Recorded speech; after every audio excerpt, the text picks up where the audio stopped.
Good morning, folks. Today is Thursday, May 19th. Welcome to the Daily Cyber Threat Brief. Simply Cyber's morning cybersecurity threat briefing. I'm your host, Gerald Auger, and over the next 30 minutes, I'll be delivering the top cybersecurity news of the day and providing expert analysis on each of these stories. What it means to you as a practitioner, or if you're looking to break into the industry, we got you covered. Shout out and thanks to this stream sponsor, the one and only Barricade Cyber Solutions. Cyber criminals have stolen your company's data and derailed your business operations. Barricade Cyber Solutions will help you resolve this ransomware attack and get your business back on track. I want to remind you, if you hold professional certifications that require CPEs or CEUs in some areas, they call it that, each episode of the Daily Cyber Threat Brief is worth half a CPE. So it stacks, right? 2.5 a week, 10 a month, 40 every 4 months, 120 a year. Yeah. I don't know about this new math, people. So be sure to document literally the easiest and I would argue the most enjoyable way to earn CPEs. Just drop a comment in chat. The chat is burned into the video stream. So if anybody ever calls shenanigans on you, you just send them a link to the streams that you were in and say, hey, when you're done with your audit, let me know. I'll be getting a coffee. Cheers. If you're live, love it. I see 47 of you stacked in here already with your coffee and getting the audio all set up. I love it. Love sharing the morning briefing with all of you. If you're watching on replay, which I think there's a lot of people watching on replay, we get about 600 views a day on the podcast. So, great. Thanks for catching it on replay. I hope you can catch it live sometime when it works for your schedule, because we're always in here doing crazy stuff. If you want to jump right to the beginning of the news story, see that ticker in the corner that just popped up? That's where the action's going to be when it gets to 0. So just grab the scrub or scrub to the right. Now, if you want to hang out here because you're live, or you just enjoy seeing the chitter chat and the pleasantries that we go through during morning coffee, then stay here. Let's have a good time. For the next 2 minutes and 41 seconds, I am pumped to be welcoming people into chat. What's up, Spastic? What's up, Internal Stranger? Hey, Carrie, good to see you. Navina, good morning. Hopefully I said that correctly. Pamela, hey, how are you? Josh Mason. Oh, man. Oh, this coffee tastes good with victory on my mind. Hopefully you guys caught the live stream yesterday, the Heads Up Let's Play with myself and Josh Mason. It went really well. I heard that the Threat Gen feed was excellent as far as kind of a sporting event experience. So definitely cool. Hey, Joe O'Brien. Hey, Shane Prevost in the car with the kids. Hope everything's good, guys. Video mails. Good to see you. Aladdin. Saw you yesterday. See you today. Nick Barker. It does taste like victory. Tyreek. What's up, dude? Jamila. Good to see you. Joe, Jordan, Rebecca. Chinadu. Good to see you. Muhammad. So many. I won, Spastic. Blue team dominated. And the red team was pulling shenanigans too. They set Josh configured the game to have a timer of like 30 seconds or 40 seconds. Not a lot of time for a CISO to be making strategic plans, but I was like ninja style. So, yes. So I threw some fireballs, a shadow uppercut, or a Haruken, or whatever you want to call it. Hey, Miss Julian. Oh no, out of coffee? Yikes. You can pause the live stream, Ms. Julian, and correct the coffee situation. Hey, Junior, what's up? Prince, good to see you. Guys, thanks so much for being here. We got a great day. You know it is Thursday, which is Cybersecurity Stream Day. I spoke yesterday with David Spark, the president or the creator or whatever, the dude in charge of CISO Series and all the different podcasts that are on CISO Series. Wonderful person. Had a great conversation with him. We're going to continue to use the CISO Series cybersecurity headlines indefinitely. So it's good stuff. Hey, Karen Peterson, good to see you. Justin Gold, always good to see you both here and in Discord.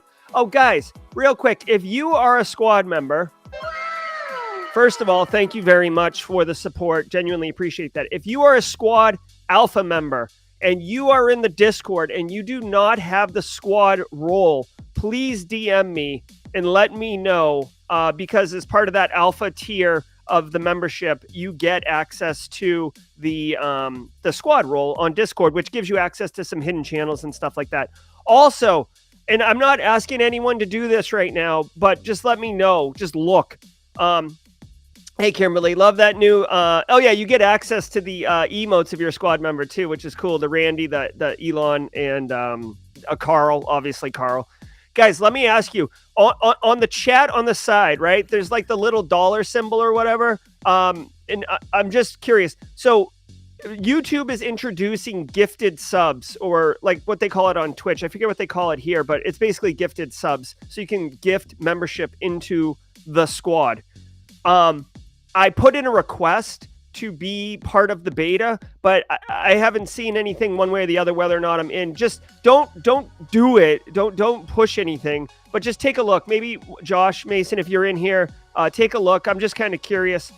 Hey, Eric Taylor with Barricade. Show Lematics on LinkedIn. I love it. I just want to know if Simply Cyber got accepted into that beta program. All right, guys, enough of the pleasantries. I know I love the pleasantries, but I know a lot of people want to get right into the news and get their situation squared away. Hey, Lancey, good to see you. Akeem. So, guys, if you want to play along, go to CISOseries.com, and we're going to go through the daily cyber headlines. Also, really quick in chat, you'll notice that the look of Simply Cyber is a little different. David Spark gave me some feedback on my layout. So let me know if you like it. I've made my picture bigger. I've made, the overlay there different. So just let me know if you like the new look and feel. There's no scrolling ticker. There's no, it's simpler, right? Cool. All right. So Josh just did gifting. Yeah, let me know, Josh, what that experience is like. Guys, so let's get into the headlines. CISOseries.com. Sit back, relax. Let me turn off the future pop music because we don't need that. And let's dig in. From the CISO series, it's cybersecurity headlines. It's Thursday, May 19th, 2022. VMware bugs abused to deliver Mirai malware.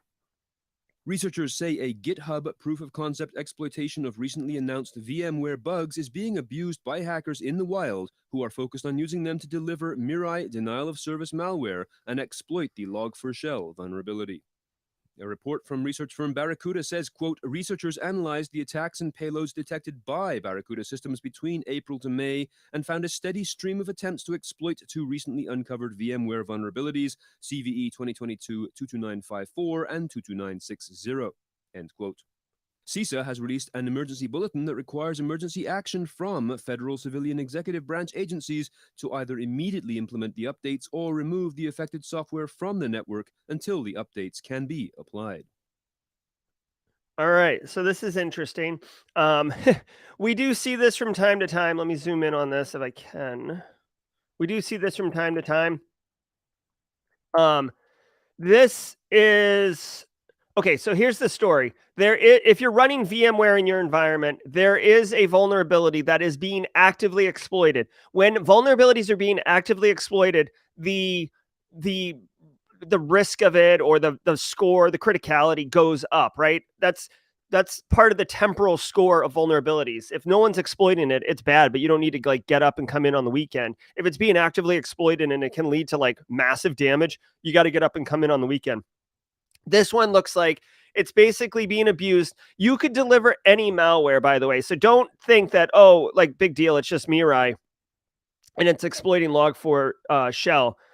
Don't think about that. Just, it could be any malware being pushed. They're pushing Mirai. Mirai famously is the botnet. You can be used for distributed denial of service most popularly, but it can be used for other things. But if you're taking over VMware, you might be able to get access to a bunch of VMs, which, obviously is more value for the attacker to take it over. This right here, this is the exploit for VMware. This is basically a proof of concept, right? So this curl is just going to make a web call to this IP address, which don't do this because this is a non-routable IP address.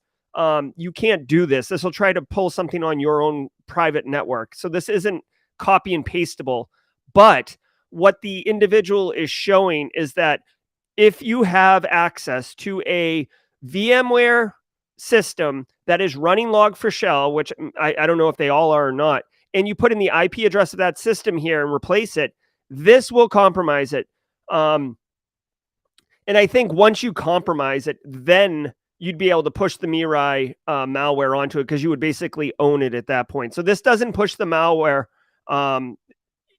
This doesn't push the malware. This just exploits the bug, right? So obviously super easy to exploit. That's why Log4Shell was the internet is on fire that weekend of December 17th through the 19th because it's exploitable. I find it, okay, so here's one interesting thing. I do find it interesting that a software as popular as VMware is only now, 6 months later, being discovered as having this Log4Shell bug in it. Right? Doesn't that seem weird to anyone else that a technology as popular and as widespread as this, with a vulnerability as also widespread as this, wasn't really identified way back in December or early January, or people abusing this? So very, very interesting.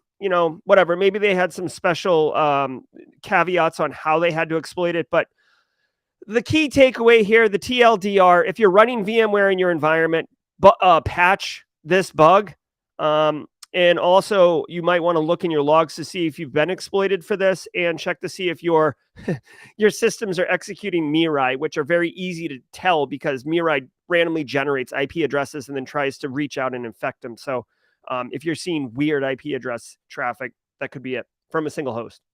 Microsoft to debut Zero Trust GDAP tool. In an effort to make it harder for criminal elements to attack through MSPs and resellers through its current Delegated Administration Privileges, or DAP, program that let them manage a customer's services, software, or subscriptions, Microsoft is replacing this with a Granular Delegated Admin Privileges program, GDAP. As the name implies, GDAP offers finer controls and a zero-trust model. GDAP authorizations can last from a day to 2 years. They cannot be auto-renewed and do not permit partners to take actions such as administering external identities in Active Directory. All right. I can already feel I can already feel the spice. Listen to me, people. All right, cool. Be cool. Be cool.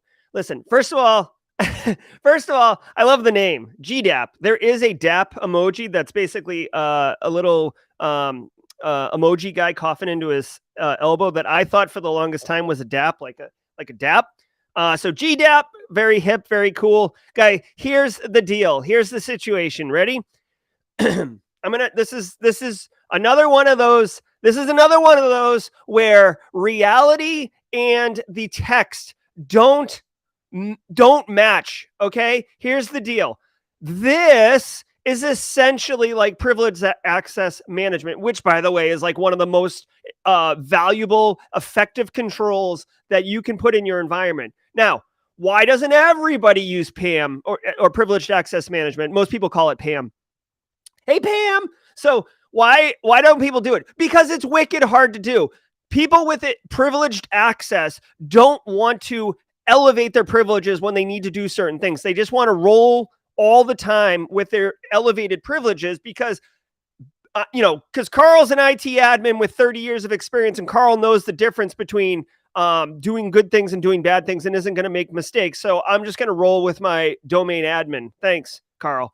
So here's the problem. Everybody falls for fishes. I've had IT admins load malware, load ransomware. Thankfully, the ransomware didn't detonate correctly, but people make mistakes. So this particular thing is just another variation of privileged access management, but it's really privileged access management on I don't want to call it service accounts, but access to allowing technologies and softwares, kind of like service accounts, to access and be authorized to execute in your environment. This is a fantastic idea. Guys, just to put it like in a personal way, think about when you go and you like authenticate using Google or using Facebook or using Apple or Microsoft onto other solutions for federated authentication. You're saying, okay, like we trust this. Then sometimes you go in, like say you're setting up automation, right? And you're putting in API keys and stuff like that into your code, or you're authorizing a system like IFTTT to post to your Twitter account, or I have Nightbot. If you do !Discord, you'll get the link to the Discord, and Nightbot does that. But I've authorized Nightbot to execute in my environment as an admin, right? Here's the big reveal, okay? People put new access in place all the time because it eases the burden of like doing things.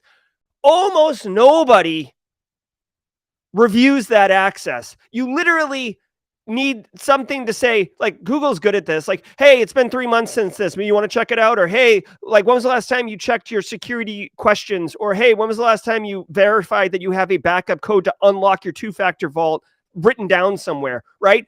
Almost no one does software access review, which means when you no longer need that access, either because it's been deprecated or something malicious has happened, what happens is that access persists, and this is a huge problem. So, hat tip to Microsoft for introducing this GDAP, but here's what's going to really happen. People are going to get all, pumped up about using GDAP. They're going to start using it. It's going to break things. They're going to throttle it back until it doesn't break things, and then they're basically it's not going to work.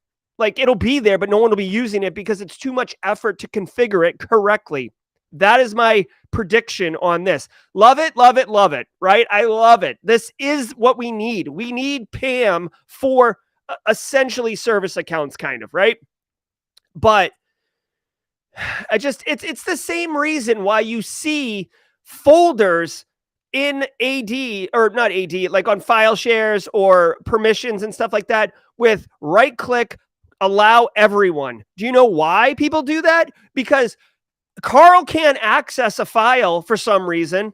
And when you make it permissioned to everyone, all of a sudden the problem goes away. Your phone stops ringing. You can close the ticket and you move on. And you're just exposing yourself to like so much risk. And it happens all the time. Okay. I'm sorry.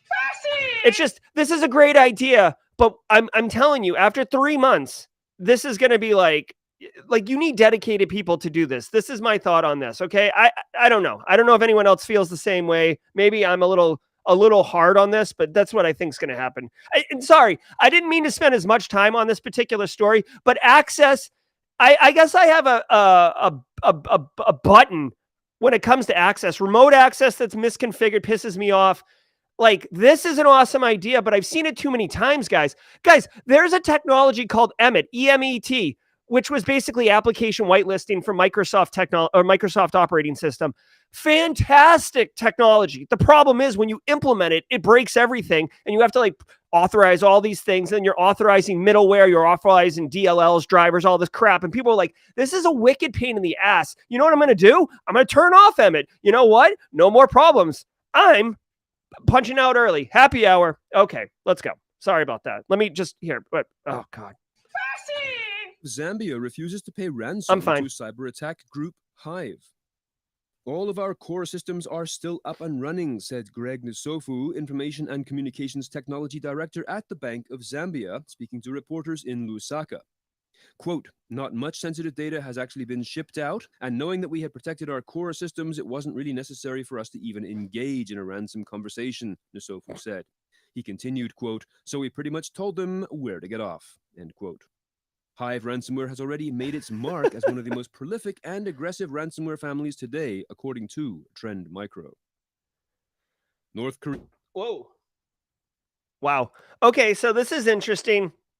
Okay, so Hive, which is kind of a popular ransomware threat actor, I'd say they're like AAA ball, maybe emerging as a pro team, if you will, if you want to rank these ransomware threat actors. Hive's had some big hits.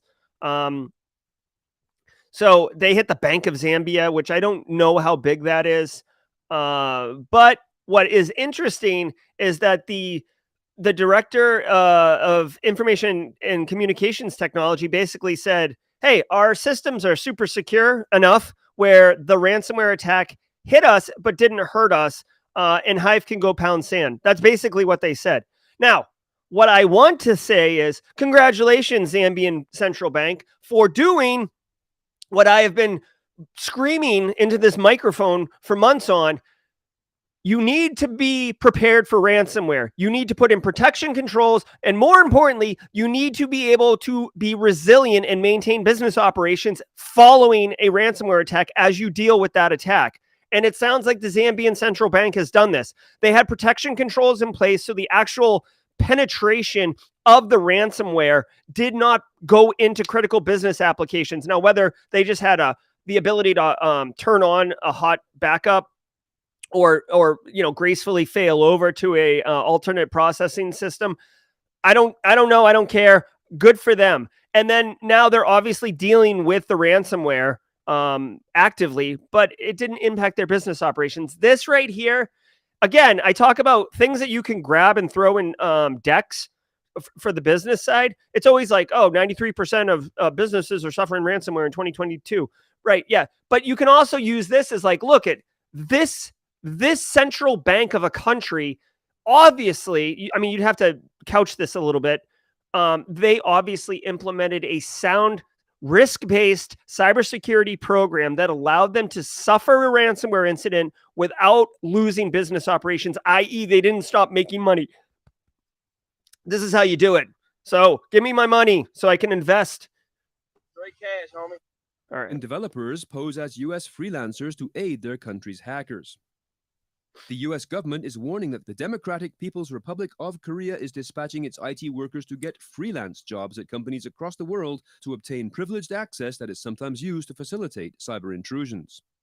To get into the desired position, the North Korea's IT workers often pretend to be teleworkers located in the U.S. or other non-sanctioned countries. To obfuscate their true identity and pass as individuals from these countries, they will often change their names, use virtual private network connections, or use IP addresses from other regions. The U.S. Treasury has published an advisory that helps organizations identify these workers, and a link to this advisory is included in the show notes to this episode at CISOseries.com. Wow. All right, so this is cool. Hold on, can I you guys need to see this.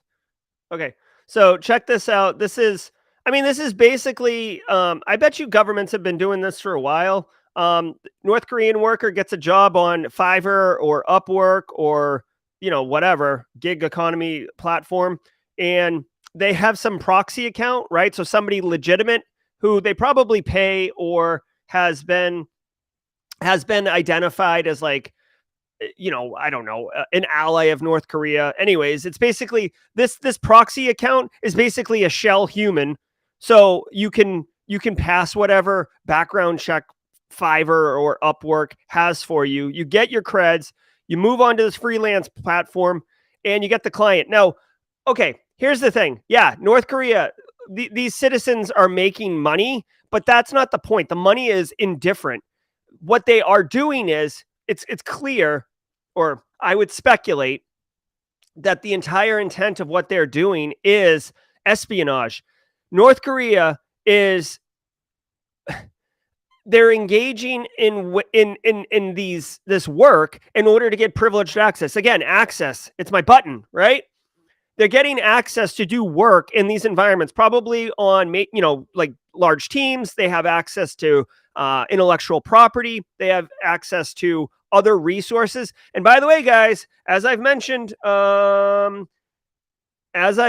before, like, people are terrible at configuring access. We have this concept in information security or cybersecurity, if you're younger, where it's called least privilege, right? You're supposed to, or need to know, whatever you want to call it. Listen, you're supposed to only give access to things that people need access to. Again, this is a really hard concept. It's super simple to explain, and you think it's easy, but it's really hard to do in practice. So what ends up happening typically is that when you get hired on, like, let's say this, North Korean person puts on a shell account, it gets access to, some tech startup company, whatever, and they say, this is what'll happen. And I'm sure you yourself have experienced this yourself, right?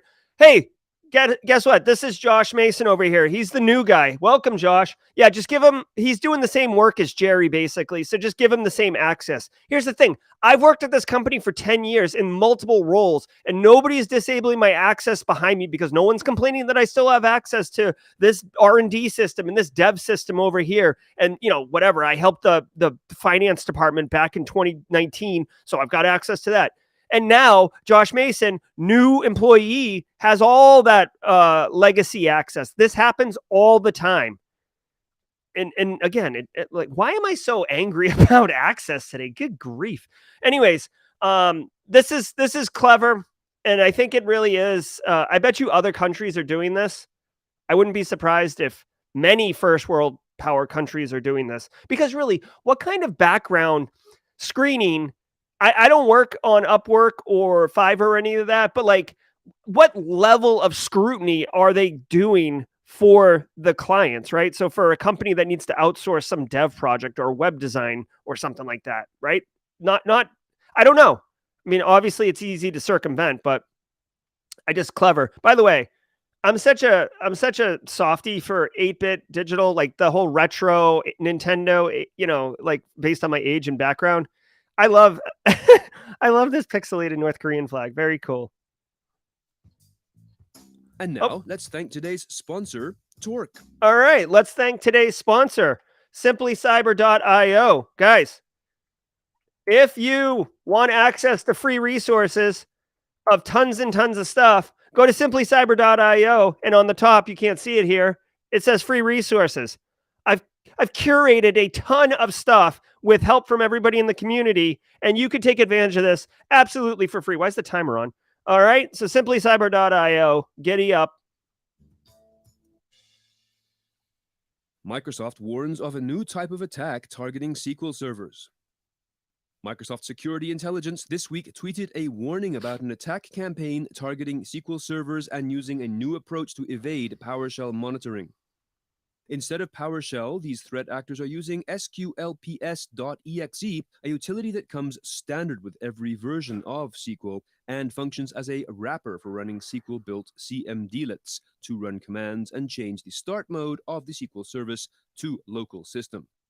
This was explained by Microsoft in a tweet thread.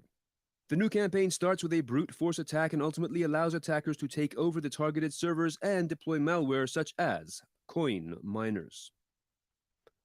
Another coin miners. Straight cash, homie. Yep. All right. So those coin miners, those pesky coin miners. All right, guys, the key takeaway for you on this story, red team operators, you should know this if you want to operate in the red space and you don't know about this, definitely listen up. And for defenders, you got to be mindful of this. Okay, guys, this is called living off the land. And this became a really popular concept, I would say maybe 8 years ago. Someone can kind of fact check me on that, but it used to be you'd write code and drop it, but EDR solutions, anti-malware solutions, they got better and better at detecting anomalous software. So threat actors started to realize, hey, let's take advantage of all the code, of all the administration tools that are native to the system itself, right? So PowerShell, that's why PowerShell is like so popular now, because PowerShell is going to be there. You don't need to push your own tool set onto compromised host for privilege escalation or lateral movement and crap like that. You can just use PowerShell because it's definitely going to be there along with like other things. So what they're saying here is with SQL Server, there's an interesting attack where you can basically use this sqlps.exe. So you might want to like look, maybe add that to your EDR as like when this thing fires off, notify me or let me know. I don't know if this particular executable is part of the standard operating process. Again, this is part of living off the land. If this is a normal executable that would normally be run multiple times in an environment, it's going to get really noisy, and a threat actor can hide in the noise because you're going to see that and be like, oh yeah, I see that 50 times a day. Like it's definitely normal. But that one time it's not. Now, if this is an abnormal one, definitely flag this as an executable that you want to be notified of. And essentially what it sounds like is it changes the scope of the SQL server itself into local mode. And I think that has to do with like what the authentication is. Maybe, I'm not 100% sure, but whatever it is, they're using this executable to compromise whatever SQL servers are in your environment, which is wildly popular. SQL Server, it has a huge footprint. And then they're able to push malware, right? I don't know how you push malware with a SQL Server, but that's not the point. The point is, if they compromise a SQL Server, that's bad news, right? All the data in there, they could ransomware that data. They could compromise the integrity of that data. Ruining research, affecting patient outcomes if you're in a healthcare business and you screw with the patient medical records. All sorts of gnarly stuff. So be mindful. Key takeaway, besides the obvious things I just said with blue team and red team, if you have a SQL server, make sure that you're protecting it in a way and also like limiting who can access it, where it can be accessed from, not public facing, etc. Warning from Microsoft, this time about the rise of Cryware targeting hot Ooh. wallets. It's a new term. Cryware is malicious software used to steal information and funds from non-custodial cryptocurrency wallets, also known as hot wallets, which are stored locally on a device and provide easier access to cryptographic keys needed to perform transactions. Data stolen from this kind of malware includes private keys, seed phrases, and wallet addresses that could be used by threat actors to initiate fraudulent transactions.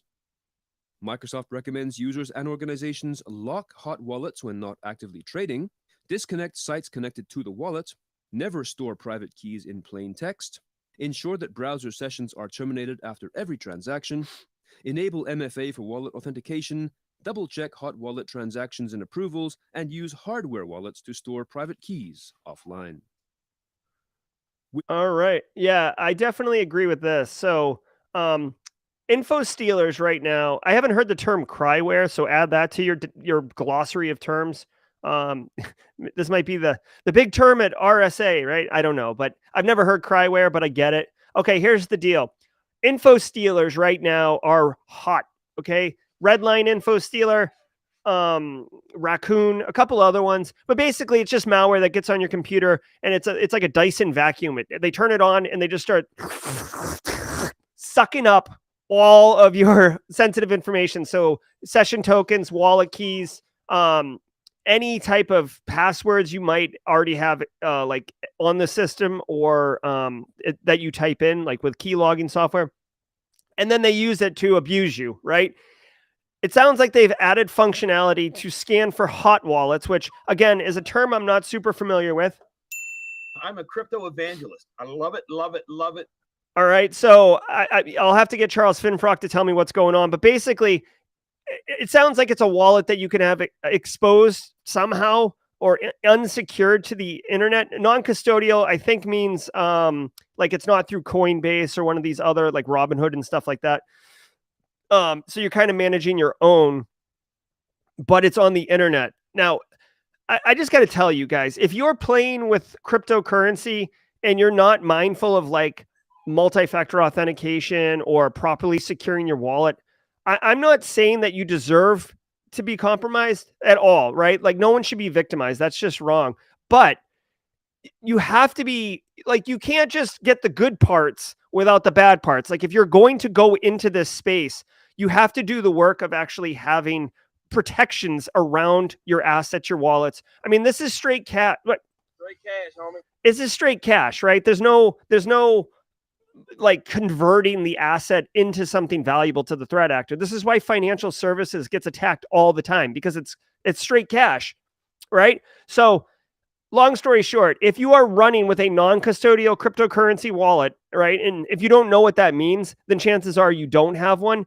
Be mindful that you're not exposing yourself. They did put in here, which I think is really very important to call out, that Cryware is automating the scanning process for hot wallet data exposed online. So what that means is if you are exposed, you will be discovered quickly. Automated engines are running all the time. All you have to do is put a honeypot on the internet and you'll see within a few minutes, you'll start getting banged against. Okay. So be mindful of this. I don't want anyone to get robbed, obviously, but you know, whatever. The threat actors, man, they're going to threat actor. Spider reinvests its revenues into growth and development. On Wednesday, ProDAF published the results of an investigation into Wizard Spider, believed to either be or be associated with the Grim Spider and Lunar Spider hacking groups. According to the cybersecurity firm, Wizard Spider, likely Russian in origin, runs an infrastructure made up of a complex set of sub-teams and groups and has huge numbers of compromised devices at its command and employs a highly distributed professional workflow to maintain security and a high operational tempo. Although none of their techniques, such as business email compromise or cold calling victims for payment, are novel, Wizard Spider appears to demonstrate an above-average corporate approach to running the many arms of its business. Cool. I mean, cool in that it's organized and well put together and I like organization and structure and stuff like that. So cool in that way. The fact that they're a criminal enterprise victimizing tons of people for millions of dollars, that's not cool. That's not cool at all. All right. So guys, Wizard Spider, you may not recognize the name, but basically the Conti ransomware, so Conti is a piece of malware. A lot of times we associate the malware with the gang using it because oftentimes that's all they're doing. But Wizard Spider is the group, the like, think of them as the business, right? And Conti ransomware is one of their tools. So they're not the Conti, they are essentially the Conti ransomware gang, but they use TrickBot. It's actually speculated that like they entered a like non-binding exclusive agreement with the TrickBot group or acquired them. And they use TrickBot for their stuff and Emotet in the Ryuk ransomware back in the day, and then the Soding Binko. I always have a tough time saying that ransomware. Soding Boko, whatever. This is Wizard Spider. And if you read the Conti leaks, which I recommend you look, if you go to Krebs on security, right? Krebs on security, Conti leaks. Let me see. Yeah. If you read this right here, I'm going to put this in chat. This is like a 4 or 5 part series that Krebs did. It's fantastic. I read it all, did some research. Loved it. Here, I'm dropping it in chat right now. It's definitely, what the heck? Why is that? Hold on one second, guys. It's definitely worth your time, okay? Like, I'm not wasting your time with this one. Come on. Here we go. There we go. It's in chat now. This is definitely worth your time to read. It took me probably 40 minutes to read all 5 parts of the diary. He does a great job of breaking it down. It's very interesting. But here's the TLDR. Wizard Spider, aka the Conti ransomware gang, they have so much money that they have built a criminal enterprise that has an HR department. They have malware authors, they have security researchers, they have pen testers. Like, they have a fully blown out 100-person company, and they have so much freaking money that the masterminds behind the group are actually doing a lot of R&D work. In fact, the last Conti leaks dump that Krebs looks at talks about how their leadership is actually investing into the crypto markets and trying to understand smart contracts because they want to leverage smart contracts in order to handle the exchange of a decryption key for ransomware. So you have higher level of assurance that the key is going to be delivered to you because the smart contract literally holds the key. And it's like a third party broker. So like it just increases the level of integrity in the transaction between the criminals and the victims. So pretty brilliant stuff. Also, as a fun fact, Wizard Spider and the Conti group, they were in on the Squid Games token. You remember, like, if you don't know about Squid Games token, it was like a massive fraud that went from like, I don't know, $1,000 a Squid token to 0 in like a split second. Check out Squid Game token scam. They were in on that. They made a ton of money on it. So they're well funded, guys, and they're reinvesting like a good company would back into it. So they're not taking their money and going to, they do take vacations and stuff, but they're not just blowing their money on golds, Rolls Royces and, $1 million weddings. Like they're straight up a very, successful, hardworking business. Your data is auctioned off up to 747 times a day. Ugh. The average American has their personal information shared in an online ad bidding war 747 times a day. For the average EU citizen, that number is 376. In 1 year, 178 trillion instances of the same bidding war happen online in the US and the EU. This is according to data shared by the Irish Council on Civil Liberties in a report detailing the extent of real-time bidding, the technology that drives almost all online advertising and which, it said, relies on sharing of personal information without user consent. This happens every time a user lands on a website that serves ads. Their report includes activities by Google, but not Amazon or Facebook. They also suggest that this activity may be illegal in many areas and goes on to describe real-time bidding as, quote, the biggest data breach ever recorded, end quote. Yeah. So, guys, no surprise here. No surprise here. So basically, they're saying your data is auctioned off. This does not mean dark web and your medical record or your whatever your dark secrets are. It could be anything like your IP address. It could be what you searched for. It could be how long you hover over a picture on Instagram or TikTok or whatever, right? This is the kind of data that it sounds like this report's talking about. So this report's more calling to light that, and I've been saying this since 2015. Okay, so mark tape or whatever. Data is the new gold, right? If you think about who the current barons are, right? Used to be oil and steel barons in the late 1800s, early 1900s. Carnegie, Vanderbilt, all these guys. Now it's Elon, cue up the Elon emote, Bezos, Zuckerberg. They're tech barons. Why are they tech barons? Why are they filthy billionaires? And by filthy, I just mean like so much that like they're just washing themselves money. Because they have access to so much data, which is the new gold. Data is the new oil. Data is the new gold. And this is what we're talking about. Why? People are auctioning and buying all the data that they can get all the time. The fact that your data is auctioned 987 times a day just shows how valuable and how much commerce there is around data. A lot of people don't understand it, but it's crazy. So, I mean, this particular story, to me, there's no surprise here. It's kind of like a bucket of, LS, ACL, LS, LMS. God dang. What was the ice bucket challenge? ALS? ALS.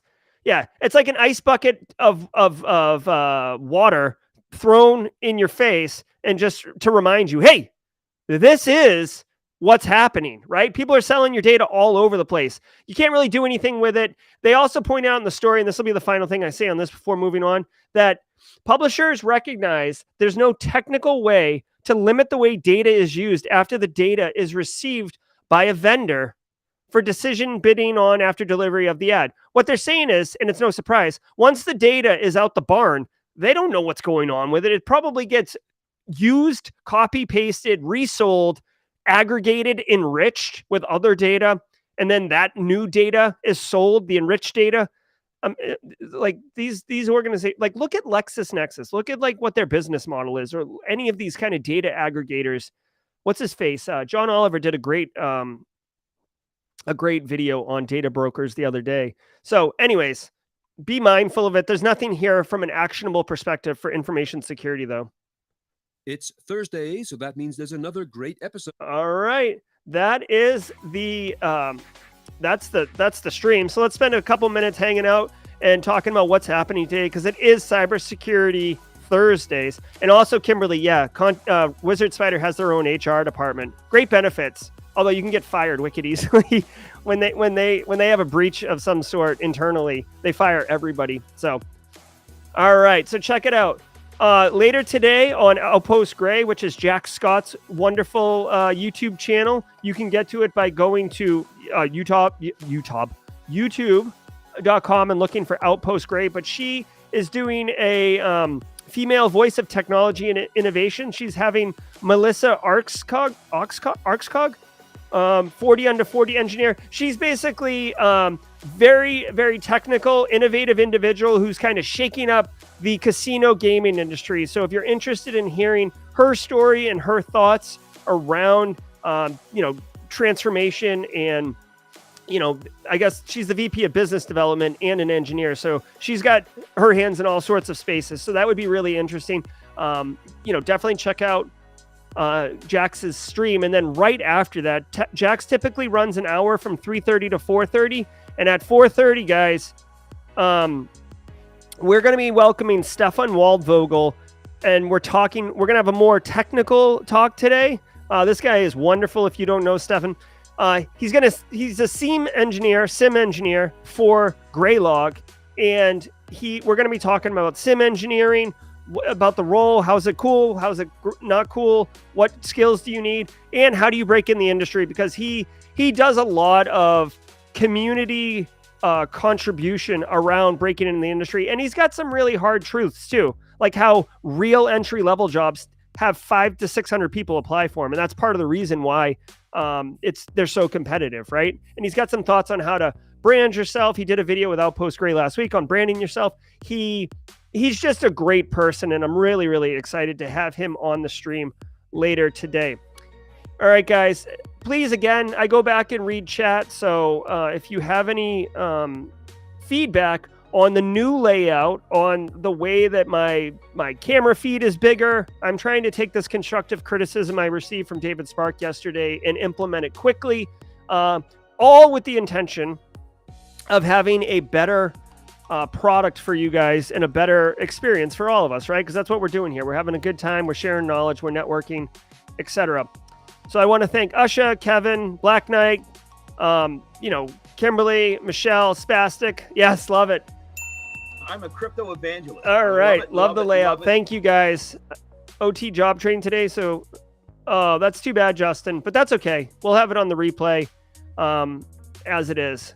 Slay the day, y'all. Yep, absolutely. Guys, we hit a new record where we're just kind of cruising at 110 people here in chat. I know some of you listen in groups, and that's awesome.